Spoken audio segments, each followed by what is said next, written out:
தமிழ்நாட்டில் ஊடக சுதந்திரம் கேள்விக்கு உள்ளாகி இருக்கிறது, கேள்விக்குறியாகி இருக்கிறது. அச்சுறுத்தப்படுகிறார்களா நேர்மையான பத்திரிகையாளர்கள் என்கிற கேள்வி எழுந்திருக்கிறது. ஏனென்றால் நேற்றைய தினம் சென்னை பத்திரிகையாளர் மன்றத்தில் பிரஸ் கிளப்பில் ஒரு அமைப்பினுடைய செய்தியாளர் சந்திப்பு நடந்துச்சு. அதுக்கு அந்த செய்தியை சேகரிக்க சென்ற, அந்த செய்தியை சேகரித்து மக்களுக்கு வழங்க சென்ற தமிழ் ஜனம் தொலைக்காட்சி அந்த செய்தியாளர் சந்திப்பை நடத்திய அமைப்பால் அச்சுறுத்தலுக்கு ஆளாகி இருக்கிறது. தமிழ்நாட்டில் கடந்த மாதம் ஒரு தொலைக்காட்சி, புதிய தலைமுறை தொலைக்காட்சி அரசு கேபிளில் ஒளிபரப்பாமல் இருட்டடிப்பு செய்தாங்க. 2 நாளைக்கு முன்னாடி கடந்த 2ஆம் தேதி திண்டுக்கல் மாவட்டத்தில் பழனி பாலதண்டாயுதபாணி கோயிலுக்கு சொந்தமான நிலத்தை ஆக்கிரமிச்சிருக்காங்க. அது குறித்த செய்தி சேகரிக்க சென்ற பத்திரிகையாளர்கள் தாக்கப்பட்டு மருத்துவமனையிலும் அனுமதிக்கப்பட்டாங்க. இப்போ தமிழ்நாட்டில் பத்திரிகையாளர்கள் மீது நடத்தப்படுகிற தாக்குதல், இப்போ கூட ஒரு நாளிதழ், தினத்தந்தி நாளிதழ் செய்தியை வெளியிட்டிருக்காங்க. அந்த செய்தியை வெளியிட்டதற்கு அதை திரித்து அமைச்சராக இருக்கிற ரகுபதி பேசியிருக்கிறார். இப்போ நாளிதழ்கள் மீதும் ஊடகங்கள் மீதும் ஒரு அச்சுறுத்தலை இந்த அரசு நடத்துகிறதா? அரசினுடைய ஆதரவு பெற்ற அமைப்புகள் செய்தி நிறுவனங்களை, ஊடகங்களை மிரட்டுகின்றனவா என்கிற கேள்வி எழுந்திருக்கு. நம்மோடு மூத்த பத்திரிகையாளர் நம்பி நாராயணன் எழுந்திருக்கிறார். சார், நேற்றைய தினம் நடந்த நிகழ்வு மட்டுமல்ல, தொடர்ச்சியாக நம்ம பார்க்கிறோம். அப்போ இந்த அரசு ஊடகங்களை அச்சுறுத்துகிறதா, ஊடகங்களை அச்சுறுத்துவர்களுக்கு அரசு உதவியாக இருக்கா என்கிற கேள்வி எழுந்திருக்கிறது. உங்கள் பார்வை? மகேஸ்வரன், 100க்கு 200% ஊடகங்கள் ஆபத்துக்கு உள்ளாக்கப்படுகிறது. அவர்கள் சுதந்திரம் நசுக்கப்படுகிறது, ஒடுக்கப்படுகிறது, குரல் வளை நசுக்கப்படுகிறது. நீங்க பார்த்திருப்பீங்க, எத்தனை பேர் மேல எவ்வளவு கேஸ் இந்த அரசாங்கம் போட்டிருக்குங்கிறது நமக்கு நன்றாகவே தெரியும். நீங்களே சொன்னீங்க புதிய தலைமுறை. ரொம்ப அழகா விஜயினுடைய விஷயத்தை வெளியில சொன்ன ஒரே காரணத்துக்காக விஜய்க்கு கவரேஜ் அதிகம் கொடுத்தாங்க அப்படின்னு ஒரு காரணம். அது பொய்யா உண்மையாங்கிறதே வேற விஷயம். அவர்கள் மீது தாக்குதல். ஜனம் டிவி, நம்முடைய டிவி அரசு கேபிள்ல வரல. என்ன பிரச்சனை இவங்களுக்கு? இவங்க தான் கருத்து சுதந்திரத்தை பத்தி பேசிட்டு இருக்கிறாங்க. ஒரு ஊடகம் ஏன் கொடுக்க முடியல? அதையெல்லாம் தாண்டி நீங்க சொன்ன மாதிரி இவர்களுடைய ஆதரவு பெற்ற இயக்கங்கள் ரொம்ப அசிங்கமாக செயல்படுகின்றன. இப்போ பிரஸ் கிளப் இப்ப யார் கையில போச்சு நாம பாக்குறோம். எத்தனை வருஷமா யார் கையில இருந்தது, இப்ப யார் கையில போயிருக்கு. இன்னைக்கு இந்த புத்தக கண்காட்சி நடக்கூடிய பப்பாஸ் இதுக்கு முன்னால எங்க இருந்தது, இப்ப யாரு கையில போயிருக்கு. எப்படி கைப்பற்றுகிறார்கள் அப்படிங்கறதுதான் இங்க உள்ள ஒரு பெரிய விஷயம். இப்ப இந்த ஆளு நேற்று பிரஸ் கிளப்ல ரொம்ப கேவலமாக நடந்து கொண்டிருக்கிறார். நான் என்ன சொல்றேன், அவர் இயக்கத்தையே தவச இயக்கம்னு தான் சொல்லுவேன்.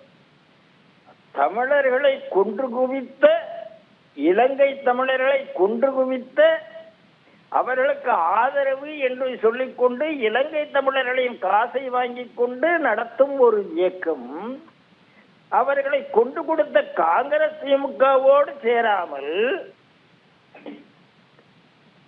காங்கிரஸ் திமுகவை எதிர்க்காமல் அவர்களோடு சேர்ந்து கொண்டு வேற யாரையோ எதிர்த்து கொண்டிருக்கிறார். அப்ப இவருடைய நோக்கம் என்ன? இவர் ஈழத்தமிழரையும் ஏமாத்துறாரு, இந்தியாவையும் ஏமாத்துறாரு, எல்லாரையும் ஏமாத்துறாரு. இப்படி ஏமாத்துற ஒரு ஆள் நம்மகிட்ட யாரு அறத்தை பத்தி பேசுறதுன்னு கேட்கிறேன். இவர்கள் என்ன சொல்லுவார்கள்?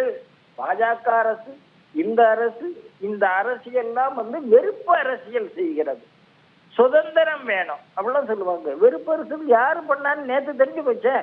உங்களால ஒரு பிரஸ் கூட நீங்க என்ன சொல்றீங்க? பிரதமர் மோடி இன்னைக்கு ஒரு ஊடகத்தை கூட இன்று வரைக்கும் சந்திக்கவில்லை அப்படின்னு சொல்றீங்கல்ல. ஏன் ஜனம் ஊடகத்தை சந்திக்கிறது உங்களுக்கு என்ன சார் பயம்? நாங்க இன்றைக்கு வர தயாரா இருக்கோம், நீங்க கொடுக்க தயாரா இருக்கிறீங்களா? நீங்க என்ன சொல்றீங்க? ஓ எஸ், பிரைம் மினிஸ்டர் ஊடகத்தை சந்திக்கவில்லைங்கிறீங்களே, நீங்க சந்திக்க தயாரா இருக்குங்க. உங்க முன்னால ஒரு மைக் இருந்தால் உங்களால பொறுக்க முடியலையே. இவ்வளவு கொதிப்பு வருது, ரத்தம் கொதிப்பு வருது, அதை தூக்கிங்க சார். இன்னொரு விஷயம் புரிந்து கொள்ளுங்கள். ஒரு தனிநபராக நீங்க யாருக்குனாலும் பிரஸுக்கு இன்டர்வியூ கொடுக்கலாம். நான் இவருக்கு கொடுக்கறேன், அவருக்கு கொடுக்கறேன், இவருக்கு கொடுக்கறேன், வர வச்சு ஒத்தை நேர்காணல் நீங்க யாருக்குனாலும் கொடுக்கலாம். ஒரு பிரஸ் மீட்டிங் கால் ஃபார் பண்ணிட்டு, அதுவும் பிரஸ் கிளப்ல கால் ஃபார் பண்ணிட்டு, பிரஸ் கிளப்ல உறுப்பினரா இருக்கக்கூடிய ஒரு ஆளை பார்த்து நீ வராதேன்னு சொல்ல முடியுமானால் இவர்களுக்கு அப்போ அடிப்படை அறிவு இருக்கா? இவருடைய வெறுப்பு கண்ணை எப்படி மறைக்கிறதுன்னு நான் பார்க்கிறேன். அடிப்படை அறிவு இல்லை என்று சொல்கிறேன். உங்களுடைய வெறுப்பு எங்க இருக்கோ அங்க அறிவு வேலை செய்யாது. வெறுப்பு எங்க இருக்கோ அங்க உண்மை கண்ணுக்கு தெரியாது. இந்த வெறுப்பு இவருக்கு இருக்கிறது என்று நான் குற்றம் சாட்டுகிறேன். அடுத்தாப்புல அவர் என்ன சொல்றாரு, தம்பி நான் ஒண்ணு சொல்லலப்பா, நான் உங்க இயக்கம் எந்த இயக்கமா இன்னொன்னு சொல்றாரு, இது எங்க மண், நாக்பூர்ல போய் நடத்துங்க, இது எங்க மண், நாக்பூர்ல போய் என்ன உங்க மண் இல்லை என்று சொல்லுகிற. தமிழ்நாடு ஆன்மீக பூமி, ஆழ்வார்களுடைய பூமி, நாயன்மார்களுடைய பூமி. நாத்திகவாதிக்கு இங்க என்ன வேலை? தமிழன் என்பது ஆன்மீகவாதி. நீ நாத்தியம் பேசிட்டு எங்க பூமின்னு சொல்லவே சொல்லாத. இன்னைக்கு திருப்பரங்குன்றத்தில் என்ன நடந்து கொண்டிருக்கிறத நாங்க பார்த்துக்கிட்டு இருக்கோம். நீங்க ஆன்மீகத்துக்கு எதிராக இருந்து கொண்டிருக்கிறீர்கள், ஜிகாதிகளுக்கு ஆதரவாக வாள் பிடித்துக் கொண்டிருக்கிறீர்கள். நீங்க யாருங்க எங்களை சொல்றது? உங்களுக்கு தைரியம் வருதா வாங்க எங்க கூட எதிர் பண்ணுங்க. இந்த பாருங்க, பாரதிய ஜனதா கட்சி இருக்கிறது, இன்னும் நிறைய கட்சிகள் இருக்கிறது. எந்த கட்சி இன்டர்வியூ எடுத்தாலும் அங்க இப்ப பிஜேபின்னு எடுத்துக்கிட்டா சன் டிவி வரார்கள், கலைஞர்கள் வருகிறார்கள், யாரெல்லாமும் வராங்க. யாரையும் வராதுன்னு சொல்றதே கிடையாது. ஏனென்றால் அது நேர்மை. நீங்க வராதான்னு சொன்னா அது நேர்மையற்ற செயல். ஏதோ குற்ற உணர்வு உங்களுக்கு இருக்கிறது. ஐயோ இவன் எக்ஸ்போஸ் பண்ணிடுவானேன்னு பயம் இருக்கிறது. குற்ற உணர்வும் பயமும் இருந்து கொண்டு நீங்க யாரு அடுத்தால சொல்றது? அதனால இவர் தன்னுடைய பேரை மாத்திக்க வேண்டும். இவருக்கும் முருகனுக்கும் சம்பந்தம் கிடையாது, இவருக்கும் காந்திக்கும் சம்பந்தம் கிடையாது, இவருக்கும் ஜனநாயகத்துக்கும் சம்பந்தம் கிடையாது. செத்தவர்களை வைத்து பிழைப்பு நடத்தும் ஒரு பிச்சைக்காரன் நம்ம டிவியை பார்த்து பேசுறதா? அதைத்தான் என்னுடைய பதிலாக இருக்கும். நன்றி சார், உங்கள் கருத்துக்களை பகிர்ந்து கொண்டமைக்கு. நேர்மையோடு நாட்டில் நடக்கின்ற நிகழ்வுகளை மக்களுக்கு கொண்டு சேர்க்கிற ஊடகங்கள், என்ன நடக்குதா அதைத்தான் ஊடகங்கள் கொண்டு சேர்க்கிறார்கள். நேர்மையோடும் துணிவோடும் உண்மையை வெளிக்கொண்டு வருவார்கள். அந்த ஊடகத்திற்கு அச்சுறுத்தல் தமிழ்நாட்டில் ஏற்பட்டிருக்கிறதா என்றுதான் நேற்றைய நிகழ்வும் இன்றைய நிகழ்வும். தமிழ்நாட்டில் முதன்மை நாளிதழாக இருக்கிற தினத்தந்தி நிறுவனத்திற்கு ஒரு அச்சுறுத்தலை அமைச்சருடைய பதிவு என்பது கொடுத்திருக்கிறது. ஒரு பாரம்பரிய நாளிதழுக்கு இப்படி ஒரு நிலையா என்கிற ஒரு கேள்வியும் எழுந்திருக்கிறது. செய்தியாளர் சந்திப்பு, பத்திரிகையாளர் மன்றம் என்பது அனைவருக்குமானது. அங்கு வருகிற பத்திரிகையாளர்களுக்கு பாதுகாப்பு இல்லையா, அங்கே பத்திரிகையாளர்கள் அச்சுறுத்தப்படுகிறார்களே என்கிற கேள்வி எழுந்திருக்க சூழல். நம்மோடு தலைமை செய்தியாளர் விக்னேஷ் எழுந்திருக்கிறார். விக்னேஷ், நேற்று அங்கே நடந்தது என்ன? வணக்கம் மகேஷ். நேற்றைய தினம் ஒரு குறிப்பிட்ட இயக்கம் வழக்கம் போல பத்திரிகையாளர் மன்றத்தில் செய்தியாளர் சந்திப்பு நடத்துவதற்கான ஒரு அழைப்புதலை பொதுவான முறையில் வெளியிட்டிருந்தது. அந்த அழைப்பை ஏற்று தமிழ் ஜனம் தொலைக்காட்சியின் மூலமாக செய்தியாளர் மற்றும் ஒளிப்பதிவாளரை அனுப்பி வைத்திருக்கிறோம். குறிப்பாக நம்முடைய செய்தி தொலைக்காட்சியினுடைய அந்த மைக்கை மட்டுமே எடுக்க வேண்டும் என தொடர்ந்து அவர் வலியுறுத்தியிருக்கிறார். நிறுவனத்தின் மீதும் செய்தியாளர் மீதும் பல்வேறு அவதூறுகளை வாரி வீசியிருக்கிறார். குறிப்பாக அதற்கு செய்தியாளர் தரப்பிலிருந்து கடுமையான கண்டனங்கள் பதிவு செய்வதோடு, இந்த பத்திரிகையாளர் மன்றம் என்பது அனைத்து பத்திரிகையாளர்களுக்கும் பொதுவானது. இந்த பத்திரிகையாளரிலிருந்து தன்னையோ தான் சேர்ந்த நிறுவனத்தினுடைய மைக்கையோ வெளியேற்றுவதற்கு எந்த வகையிலும் உங்களுக்கு உரிமை இல்லை அப்படிங்கிறத நம்முடைய செய்தியாளர் தெளிவாக நேற்றைய தினமே உணர்த்தி இருக்கிறார். இந்த சம்பவம் தொடர்பாக பல்வேறு பத்திரிகை மற்றும் ஊடகவியலாளர் சங்கங்கள் தங்களுடைய கருத்துக்களை பதிவு செய்திருக்கின்றன. குறிப்பாக அந்த குறிப்பிட்ட இயக்கத்திற்கு, அதாவது கேள்விகளை எதிர்கொள்ள தைரியமில்லாத குறிப்பிட்ட இயக்கத்திற்கு கடுமையான கண்டனங்களை பதிவு செய்யக்கூடிய வகையிலும் பல்வேறு ஊடகவியலாளர்கள் மற்றும் பத்திரிகையாளர் சங்கங்கள் தங்களுடைய அறிக்கையை வெளியிட்டிருக்கின்றன. அது தொடர்பாக சென்னை பத்திரிகையாளர் மன்றத்தில் நடைபெற்றிருக்கக்கூடிய இந்த சம்பவம் தொடர்பாக சியூஜே, அதாவது சென்னை யூனியன் ஜேர்னலிஸ்ட் சங்கம் சார்பாக ஒரு கண்டன அறிக்கை வெளியிடப்பட்டிருக்கிறது. அதில் சென்னை பத்திரிகையாளர் மன்றம் அனைத்து ஊடகங்களுக்கும் பொதுவானது எனவும் இங்கு அரசியலை புகுத்த வேண்டாம் என்ற ஒரு வேண்டுகோளை அவர்கள் விடுத்திருக்கிறார்கள். அரசியல் காரணங்களுக்காக குறிப்பிட்ட ஊடக நிறுவனங்களை பொது நிகழ்ச்சிகளில் தனிமைப்படுத்துவது ஏற்புடையதல்ல என்ற ஒரு தகவலையும் அவர்கள் பதிவிட்டிருக்கிறார்கள். மேலும் சென்னை பத்திரிகையாளர் மன்றம் பொதுமக்களுக்கும் ஊடகங்களுக்கும் இடையே ஒரு பாலமாக செயல்படக்கூடிய அமைப்பு என்பதால் அந்த இடங்களில் அரசியல் கட்சியை சார்ந்த, அதாவது அந்த இடங்களில் செய்தியாளர் சந்திப்புகளை நடத்தக்கூடிய அரசியல் கட்சிகள், குறிப்பிட்ட இயக்கங்களை சார்ந்த நபர்கள் அரசியல் விருப்பு வெறுப்புகளுக்கு அப்பாற்பட்டு அந்த நிகழ்வில் கலந்து கொள்ள வேண்டும் என்ற ஒரு வேண்டுகோளையும் அவர்கள் விடுத்திருக்கிறார்கள். அதே போல விமர்சனங்களை எதிர்கொள்ள தயாராக இல்லாத அந்த குறிப்பிட்ட இயக்கத்தினுடைய தலைவர்களுக்கு தமிழ்நாடு உழைக்கும் பத்திரிகையாளர் சங்கத்தின் சார்பாகவும் கடுமையான கண்டனங்கள் பதிவு செய்யப்பட்டிருக்கிறது. பத்திரிகையாளர் சந்திப்பின் போது எழக்கூடிய கேள்விகளுக்கு பதிலளிக்க முடியாமல் அவர் சார்ந்த நிறுவனம் குறித்தும் அவர் குறித்தும் அந்த ஊடகத்தினுடைய மைக்கை அப்புறப்படுத்துவதும் ஒரு அறிவிலித்தனம் என்ற ஒரு தகவலையும் ஒரு விமர்சனத்தையும் உழைக்கும் பத்திரிகையாளர் சங்கம் சார்பாக விடுக்கப்பட்டிருக்கிறது. உடனடியாக குறிப்பிட்ட இயக்கம் சம்பந்தப்பட்ட செய்தியாளரிடமும் நிறுவனமிடமும் நிச்சயமாக மன்னிப்பு கேட்க வேண்டும் என்பதோடு சென்னை பத்திரிகையாளர் மன்றத்தில் அந்த குறிப்பிட்ட இயக்கத்திற்கோ அதன் சார்ந்த தலைவர்களுக்கோ வரும் காலங்களில் பத்திரிகையாளர் சந்திப்பு நடத்துவதற்கான அனுமதியை ரத்து செய்து நிரந்தரமாக தடை விதிக்க வேண்டும் என்ற ஒரு கோரிக்கையும் அனைத்து ஊடக மற்றும் பத்திரிகையாளர் சங்கங்களின் மூலமாக ஒரு கருத்தாக வெளிப்பட்டிருக்கிறது. ஜோ மகேஸ்வரன். நன்றி விக்னேஷ், உங்களுடைய தகவல்களுக்கு. நம்ம திரையில ஒரு காட்சியை பார்க்குறோம். பத்திரிகையாளர்கள் ஒரு ஆர்ப்பாட்டத்தை பண்ணிட்டு இருக்காங்க. இது கடந்த அக்டோபர் மாதம் பத்திரிகையாளர் மன்றத்திற்கு முன்பாக நடத்தப்பட்ட ஆர்ப்பாட்டம். எதற்காக என்றால் கருத்து சுதந்திரத்தை காக்க வேண்டும் என்பதற்காக. புதிய தலைமுறை தொலைக்காட்சி இருட்டடிப்பு செய்யப்பட்டது. அரசு கேபிளில் ஒளிபரப்பிலிருந்து இருட்டடிப்பு செய்யப்பட்டது. தமிழ் ஜனம் தொலைக்காட்சி இன்னமும் அரசு கேபிளில் ஒளிபரப்பதற்கான அனுமதியை கொடுக்காமல் வச்சிருக்காங்க. ஆண்டு கணக்காகி இருக்கிறது. எத்தனை முறை விண்ணப்பித்தும் கேட்டும் இன்னும் தமிழ் ஜனம் தொலைக்காட்சி அரசு கேபிளில் இல்லைங்கிறதையும் பார்க்க முடிகிறது. 2-3 நாளைக்கு முன்னாடி பழனி கோயிலுடைய அறநிலையத்துறை உதவி ஆணையர் லட்சுமி அந்த கோயிலுடைய பாதுகாவலர்களை தூண்டி பத்திரிகையாளர்களை தாக்கியிருக்காங்க. அவர்கள் மருத்துவமனையில் அனுமதிக்கப்பட்டதையும் பார்க்க முடிகிறது. நம்மோடு மூத்த பத்திரிகையாளர் பாக்கி இணைந்திருக்கிறார். சார், தமிழ்நாட்டில் பத்திரிகையாளர்களுக்கு பாதுகாப்பற்ற நிலை ஒன்று உருவாயிருக்குன்னு சொல்கிறாங்க. நேற்றைய தினம் தமிழ் ஜனம் தொலைக்காட்சிக்கு நிறுவனத்திற்கு ஒரு மிரட்டல்.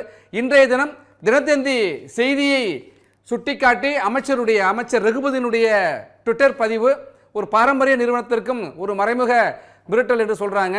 எப்படி இருக்கு சார் தமிழ்நாட்டில் பத்திரிகை சுதந்திரம்? எல்லா காலத்திலுமே பத்திரிகையாளர்கள் மீது கோவப்படுவாங்க, செய்தியாளர்கள் மேல தலைவர்கள்.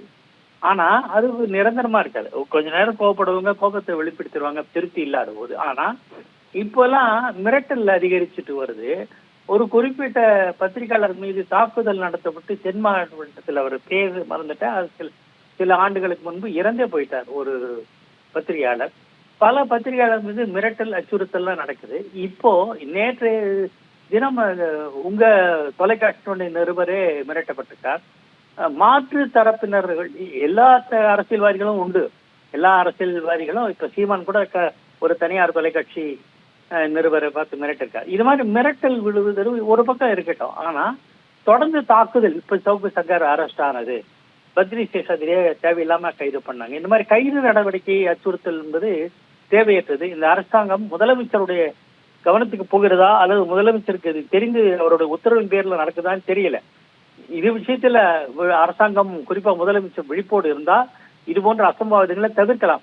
மாற்று கருத்து இருக்கு, ஆட்சேப கருத்துக்கு இருக்கு, அரசாங்கத்துக்கு வருத்தம் ஏற்படும், அதெல்லாம் சரிதான்.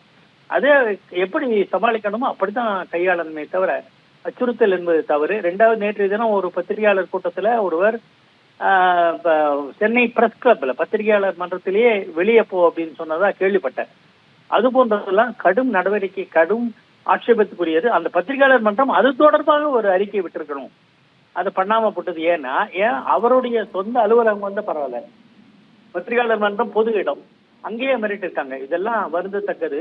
இது போன்ற விஷயங்களை தவிர்ப்பது அரசாங்கத்துக்கு நல்லது. நன்றி சார், உங்கள் கருத்துக்களை பகிர்ந்து கொண்டமைக்கு. சற்றேறக்குறைய ஒரு 20 ஆண்டுகளுக்கு முன்பு தினகரன் நாளிதழ் ஒரு கருத்து கணிப்பை நடத்தியது. அந்த கருத்து கணிப்புக்கு எதிராக திமுகவை சார்ந்தவர்கள் அல்லது திமுகவினுடைய குடும்பத்தை சார்ந்தவர்கள் அவர்களுக்குள்ளாக ஏற்பட்ட மோதல் காரணமாக தினகரன் அலுவலகம் மதுரையிலே தாக்கப்பட்டது. 3 பேர் கொல்லப்பட்டார்கள். அந்த 3 பேருடைய குடும்பம் இன்றைக்கு எந்த அளவு பொருளாதார ரீதியாகவும் பாதிக்கப்பட்டிருப்பாங்கிறது எல்லோருக்கும் தெரியும். தொடர்ச்சியாக தினமலர் நாளிதழ் மீது அவதூறுகளையும் அல்லது விமர்சனங்களை கடுமையாகவும் மிரட்டலையும் விடுத்து வர்றதையும் பார்க்கக்கூடிய சூழல்ல உடல் மண்ணுக்கு உயிர் தமிழுக்கு என்று உறக்க சொல்லி தமிழர் தந்தை என்று போற்றப்படுகிற சீபா ஆதித்தனாரால் உருவாக்கப்பட்ட தினதந்தி நிறுவனம் இன்றைக்கு ஒரு செய்தியை வெளியிட்டிருக்கு. திருப்பரங்குன்றத்தில் ஒரு முறை 2 முறை அல்ல 3 முறை உயர்நீதிமன்றம் உத்தரவிட்டும் கூட அந்த தீபத்தூண்ல தீபம் ஏற்றப்படவில்லை என்பது எல்லோரும் அறிந்த செய்தி. எல்லா ஊடகங்களும் அந்த செய்தியை ஒளிபரப்பு செய்தன. அதைத்தான் தினதந்தியும் முதல் பக்கத்தில் செய்தியாக வெளியிட்டிருக்கிறது. இப்படி ஒரு செய்தியை நீங்கள் வெளியிடலாமா என்று தமிழ்நாடு அமைச்சர் ரகுபதியே தன்னுடைய ட்விட்டர் பக்கத்தில் வெளியிட்டிருக்கார் என்றால் அப்போ ஊடக நிறுவனங்களை, பாரம்பரிய நாளிதழ்களை மிரட்டுகிறார்களா? நேற்றைய தினம் இது குறித்த ஒரு செய்தியாளர் சந்திப்பில் தான் அந்த இயக்கம் திருப்பரங்குன்றம் தீபம் ஏற்றுவது குறித்த அது ஒரு செய்தியாளர் சந்திப்பில் தான் அந்த இயக்கம் தமிழ் ஜனம் தொலைக்காட்சியை அச்சுறுத்தியது. அப்போ தொலைக்காட்சிக்கு அச்சுறுத்தல், புதிய தலைமை போன்ற தொலைக்காட்சிகள் இருட்டடிப்பு செய்தல், அரசு கேபிள் நிறுவனத்திலேருந்து அரசு கேபிள்லேருந்து ஒளிபரப்பு செய்யாமல் இருக்கிறது, தமிழ் ஜனத்துக்கு இன்னமும் அரசு கேபிளில் ஒளிபரப்ப மறுப்பு என்பதெல்லாம் செய்தியை தமிழ் ஜனத்தை பொறுத்த வரைக்கும் அனைத்து செய்திகளையுமே ஒளிபரப்பு கொண்டிருக்கிறது. முதலமைச்சர் பங்கேற்கிற நிகழ்ச்சிகள், முதலமைச்சர் தொடங்கி வைக்கிற நிகழ்ச்சிகள், அரசு வழங்குகிற நலத்திட்ட உதவிகள், அரசனுடைய திட்டங்கள் எல்லாவற்றையும் எடுத்து சொல்கிறது. அதே நேரத்தில் இப்போ பெருமழை வெள்ளத்தினால் சென்னையில் இருக்கிற சாலைகள் மிக மோசமாக இருக்கிறது. சென்னை வாசிகளுக்கு, சென்னையில் அன்றாட பயணிக்கிறவர்களுக்கு தெரியும் சென்னை சாலைகள் எப்படி இருக்குன்னு. இதையும் எடுத்து சொல்கிறோம். குறைகளையே சொல்லக்கூடாது, குறைகளையே சுட்டி காட்டக்கூடாது, சுட்டி காட்டினால் அச்சுறுத்துவோம் என்கிற போக்கு என்பது ஜனநாயகத்திற்கு சரியா? ஜனநாயகத்திற்கு மிகப்பெரிய ஆபத்து என்றெல்லாம் பத்திரிகை சங்கங்களை சேர்ந்தவர்களும் அரசியல் கட்சியினுடைய தலைவர்களும் சொல்றாங்க. இடிப்பார் இல்லா எமாரா மன்னன் கெடுப்பார் இல்லானும் கெடும் என்கிறது வள்ளுவர் வாக்கு. இடித்து சொல்கிற ஊடகங்களை இப்படி அச்சுறுத்துவது என்பது அரசுக்கே ஆட்சிக்கே கேடாக முடியும் என்று மூத்த பத்திரிகையாளர்கள்லாம் சொல்றாங்க. பத்திரிகையாளருடைய கருத்துக்களையும் பதிவு பண்ணியிருக்கோம். ஊடகங்கள் தங்களுடைய கடமையை செய்து கொண்டிருக்கிறது, உண்மையை வெளிக்கொண்டிருக்கிறது, நடப்பதை மக்களுக்கு எடுத்து சொல்லி கொண்டிருக்கிறது. அப்படி எடுத்து சொல்லி கொண்டிருக்கிற அந்த கடமையை தமிழ் ஜனமும் செய்து கொண்டிருக்கிறது. ஆனால் தமிழ் ஜனத்துக்கு ஒரு அச்சுறுத்தல் நடக்கிறது. தமிழ் ஜனத்திற்கு மட்டுமல்ல, பிற தொலைக்காட்சி நிறுவனங்களுக்கும் நாளிதழ்களுக்கும் இந்த அச்சுறுத்தலை பார்க்க முடிகிறது. இனியாவது அரசு இவற்றை கட்டுப்படுத்துமா? அப்படி மிரட்டுவர்களை கட்டுப்படுத்துமா? அரசு அவர்கள் மீது நடவடிக்கை எடுக்குமா என்பதை முன்வைத்து இன்றைய நிகழ்ச்சியை நிறைவு செய்கிறோம். 13 years of trust, a revolution of gratitude, 100% assured appreciation. With gratitude, G Square oda 13th year anniversary offer plot villa apartment எது புக் பண்ணாலும் 25 வருஷத்துக்கு பவர் இருக்கும், ஆனா EB bill இருக்காது. Up to 5 kilowatt solar panels with no additional cost ஓட கிடைக்கும். Zero EB revolution. To book, call 8939710009.